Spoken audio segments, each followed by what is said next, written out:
So the list that I got was it was used in The Parent Trap, Fever Pitch, Girl Interrupted, Snow Day, So I Married an Axe Murderer, where they use the Laws version as well as a cover version by a band called the Boo Radleys, and the show's Adventures of Pete and Pete, and it's in the pilot episode of Gilmore Girls. And then my favorite thing that I read was, obviously we know because we've done a Sixpence None the Richer episode, but they had a minor follow-up hit with their cover of it.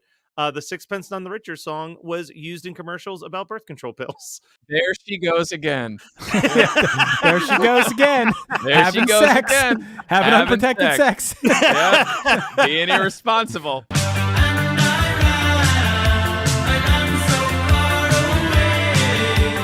Mike Score was a hairdresser in 1979. Decided to start a band. They didn't know how to play their instruments. They kind of learned as they went. He didn't even want to be the singer. Like, they had to convince him to be the lead singer of the band. They started the band in 1979, and by 1983, they had a top 10 hit, a Grammy. They're stars on this new channel MTV, and they're playing the MTV New Year's Eve. We're talking about 4 years. Now, we're recording this episode in 2025. This would be like if you and I started a band and had never played instruments in 2021 and achieved this kind of success. This should not be left out of... I feel like this is the story here. This is the story. They're touring with the Police after this performance. Like, they're like, you could not be more on top of the world.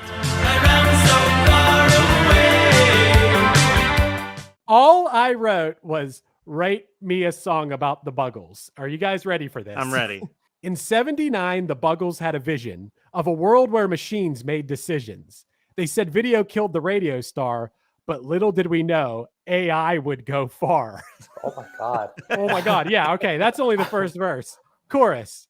Now we see their prophecy come true as AI writes songs like it's nothing new. The Buggles knew what was in store, and now we're seeing it more and more. Guys, I want to stress to you, all I said was write a song about the Buggles. AI is writing a song about AI. Yeah. AI is doing what the Buggles did. Okay, verse 2. Robots writing melodies and lyrics seems like something straight out of science fiction.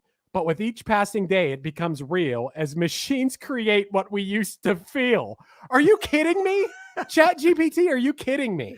Okay, repeats the chorus again about the prophecy coming true. The bridge. But even though machines can compose, there's something special about what humans know. We bring our emotions to the sound, and that's something that can never be found. Thanks, AI. We get the chorus one more time, and then the outro is, so let's embrace this technology, but never forget our humanity. The Buggles saw this coming long ago, and now we're here letting AI's music flow. I'm going to read a lyric from a song about driving. Now, here's how you're going to buzz in. Matt, if you want to buzz in, you have to say Geggy. I was hoping that this is where we were going with this. Perfect. Taylor, your ta. Lyric 1.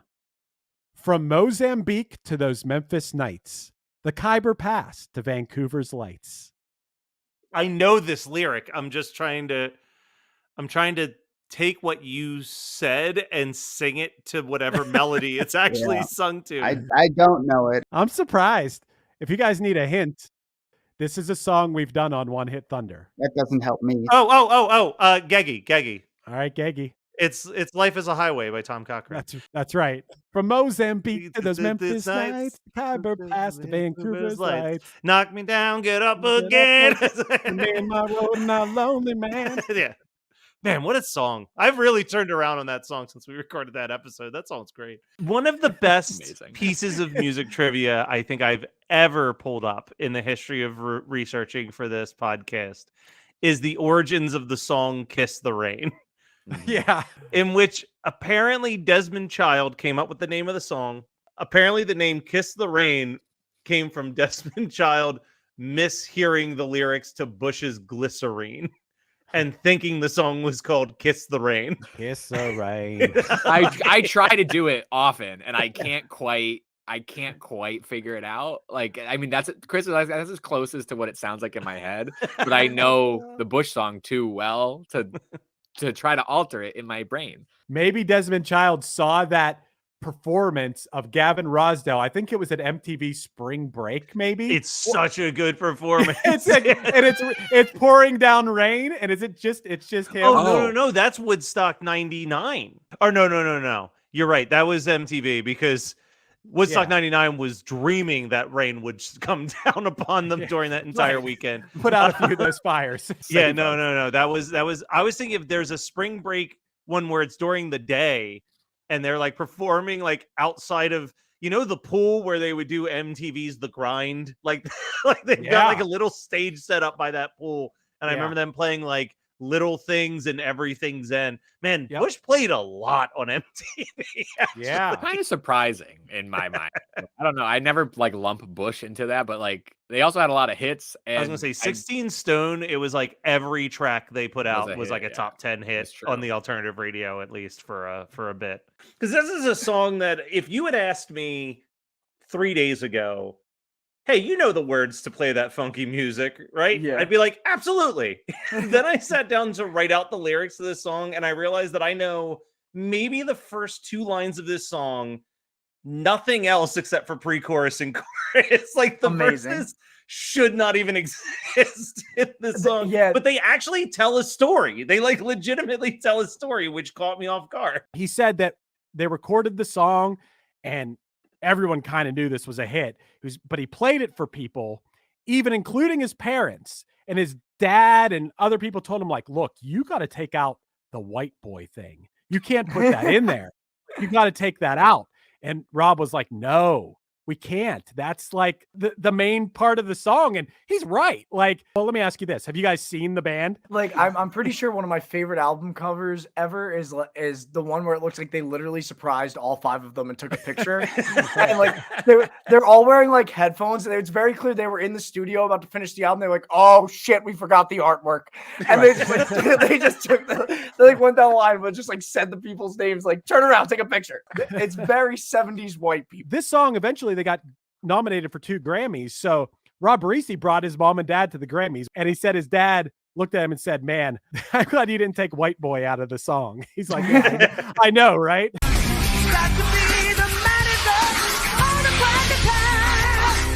A couple more things I want to note about Mickey Thomas, who sings this song, other than his 3 #1 hit songs of the 80s. In 1996, he performed the opening theme song for the Mighty Ducks animated series, which I didn't remember was even a thing. I did not even know was a thing. And boy, was it weird, because they had this film franchise, The Mighty Ducks, about a group of scrappy teenagers on a junior hockey team. So what would the cartoon be but a bunch of alien ducks that love hockey fighting crime? That's right. Wait, maybe I did know about this then, because I was trying to picture like a bunch of teenagers playing hockey, and I was like, oh, so I guess it was like that Nickelodeon show where they were all like skateboarding and stuff. It was like they took the mascot from the actual team, the Mighty Ducks, and was like, but what if there were 5 of them and they fought crime? I am the cute one. Everyone knows. I've got the profile. She's got the nose.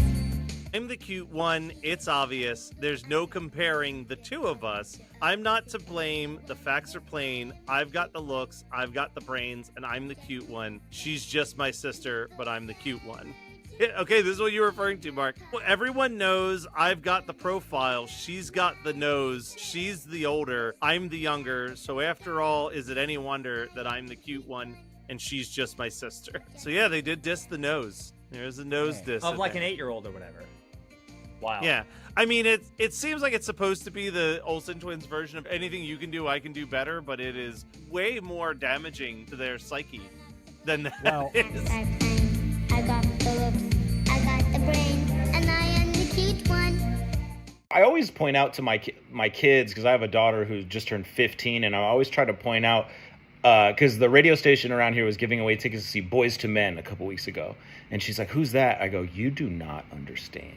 I'm like, I was like, Boys to Men for like a certain 2-year span, like 94 to 96, was one of the biggest artists on earth. Like they definitely were big before that, but that 2 album, I was like, you couldn't escape Boys to Men. Massive hit, and I just tried to, they had a song with Mariah Carey that was #1 for like a record number of weeks, but just the context of this era, she would have no idea. Boys to Men came up from 2 of the people that were originally grew up in LA, and they said, yeah, I think people just care about Boys to Men here because they're from Philly. Like they weren't really that popular anywhere else.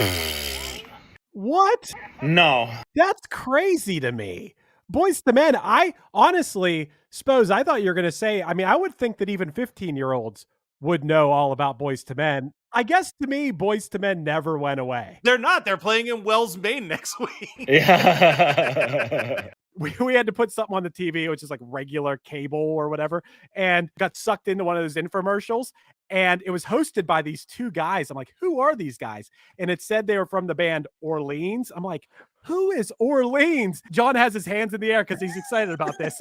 But at number 16 was Still the One by Orleans. So Orleans, great band, also has one of the most embarrassing album covers of all time. Look up Orleans' bad album cover. It's the most homoerotic, weirdest thing a band has ever done as an album cover.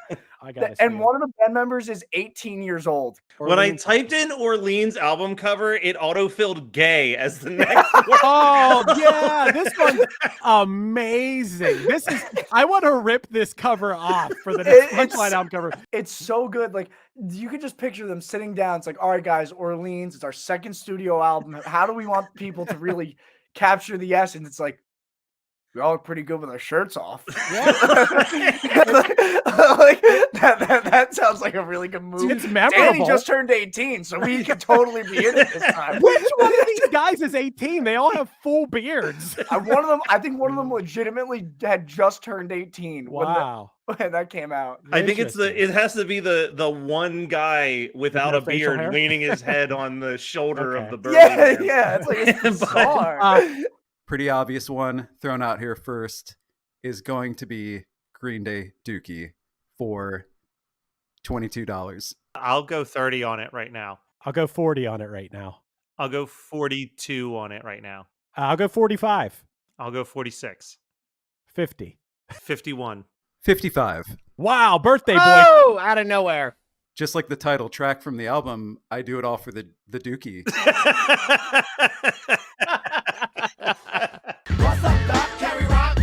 I think Shaq's actually a good rapper. That's okay, not being braggadocious. Supercalifragilisticexpialidocious. This song was on Shaq's first album, Shaq Diesel, which is the first CD I ever purchased. I was like right in that pocket of people being obsessed with Shaquille O'Neal.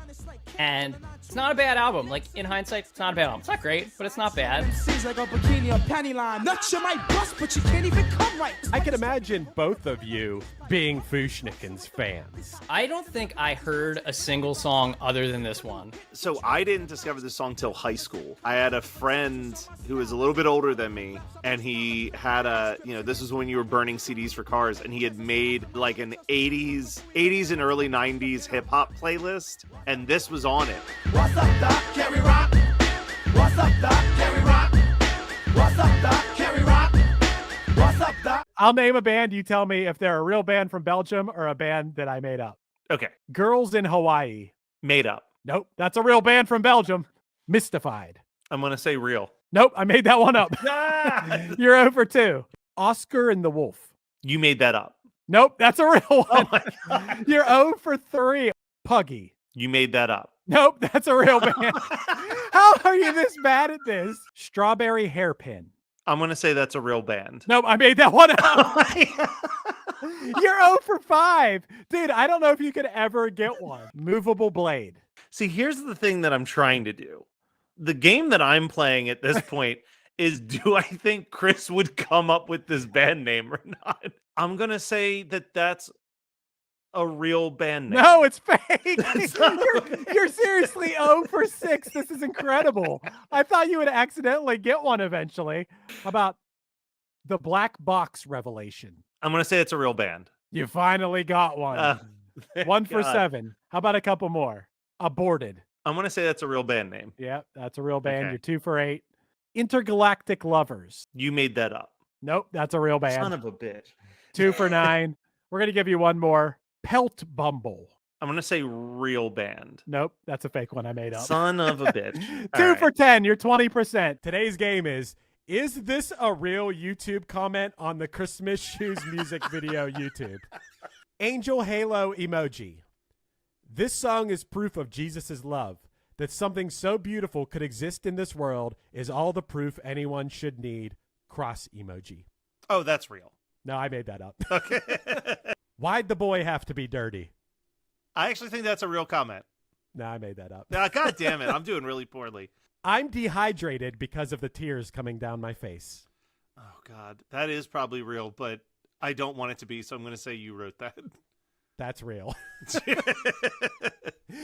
You're 0 for 3. 3 Christmas tree emojis, pray God encircles all those who have lost loved ones this Christmas 2023. 3 praying hands emojis. I'm going to go with you made that one up. Nope, that one's real. Jesus Christ. I live this song. Met a boy in line at Dillard's in Macon, Georgia. I decided to pay for his gifts because I could tell he didn't have much money. Later that season, I lost my mother. I hoped that my gesture was a little extra blessing for when she met Jesus that night. I'm going to say real. No, I made that up. Jesus Christ. You're 0 for 5. Obviously, like, if I was Romeo in black jeans, I get it. You know what I mean? Like, I'm a modern day Romeo, essentially.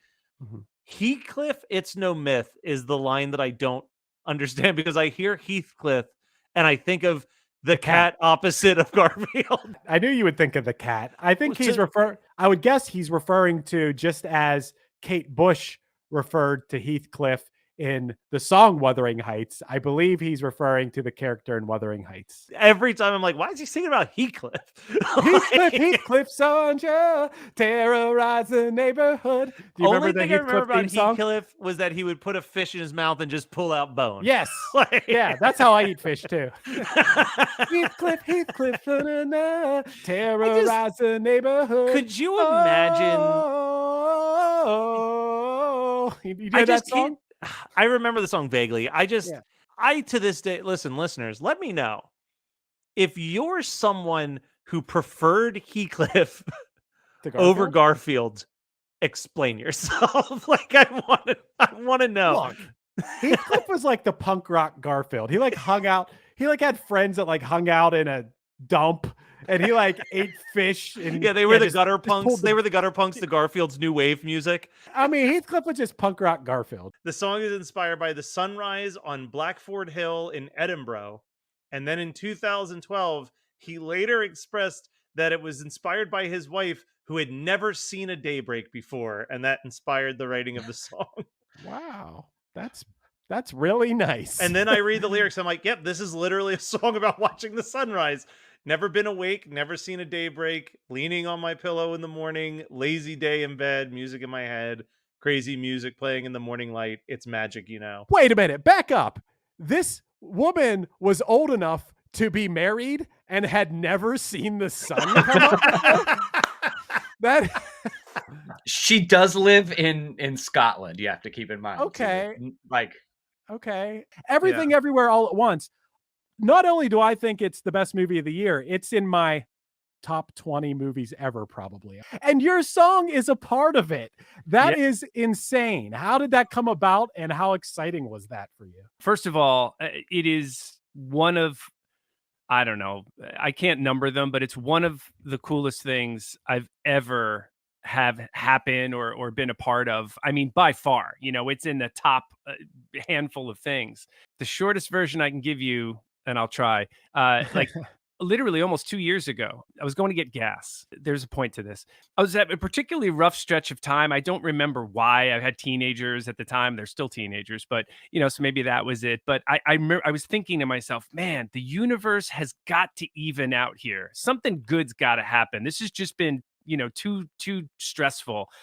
30 seconds later, I pull up to the gas pump and I get an email, and it's from my publisher saying, hey, these directors, the Daniels, want to use your song in their film. I'm like, there you go, universe. This is awesome. I read it, and you saw the film. So imagine reading the synopsis of that in one single paragraph. I'm like, what in God's name is this film? I don't understand, but I knew the director's film, Swiss Army Man, and A24 Pictures. I had seen a bunch of their films. I'm like, these guys are legit. This is legit. But I knew they were going to want to manipulate the song.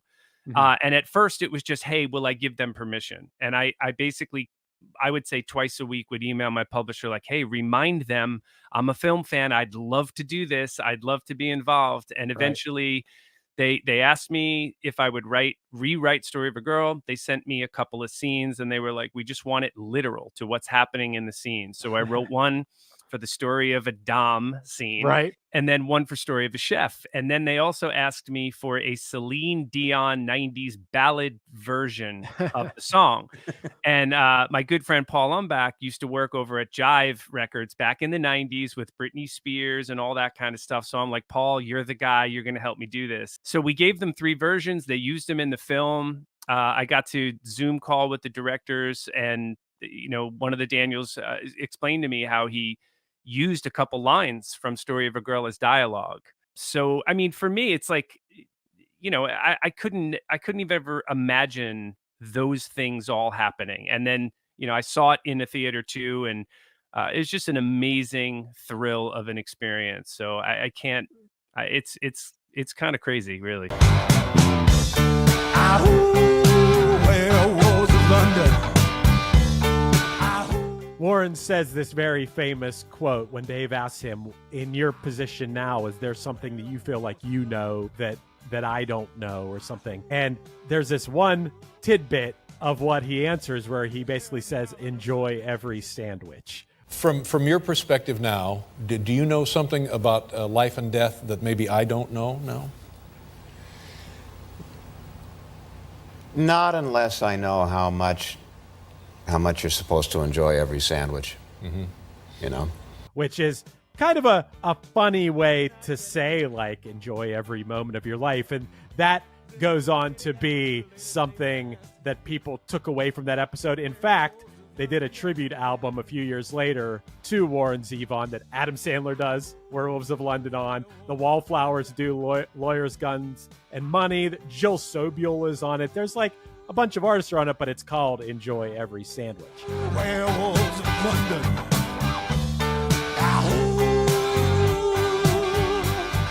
Making my way downtown, walking fast, faces pass, and I'm homebound. She pulled inspiration from when she was at the School of American Ballet. She shared a class with a Juilliard student who she said is now a very famous actor who I won't name, but she had an immediate crush on him despite never talking to him. And this song was written about what she wished she could say to this actor. But at the time when she finished it, it's got to be Glenn Howerton. Has to be. It is interesting you guys said Glenn Howerton. Now, people did research into who else it could possibly be. Wes Bentley? I don't know. I don't think I know who Wes Bentley is. I don't think I do either, actually. If you look him up, you can see some stuff he's been. Maybe recognize him. A couple other ones. Christian Camargo? David Conrad, Alan Tudyk. I don't know who any of those guys are. Alan Tudyk was in A Knight's Tale.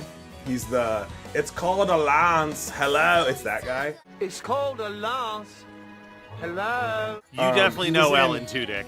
Yeah, he's in now Dodgeball. He's a voice actor. Oh yeah, he's Steve the Pirate. He's the pirate in He's Dodgeball. Steve the Pirate from Dodgeball. Oh, dude, you know who Wes Bentley is. He's in American Also Beauty. Look up Wes Bentley. Oh, he's the camera guy that's like, yeah, this is the most beautiful thing I've ever seen. Got it. Yeah, that guy. It could be him. You know I'd walk 1,000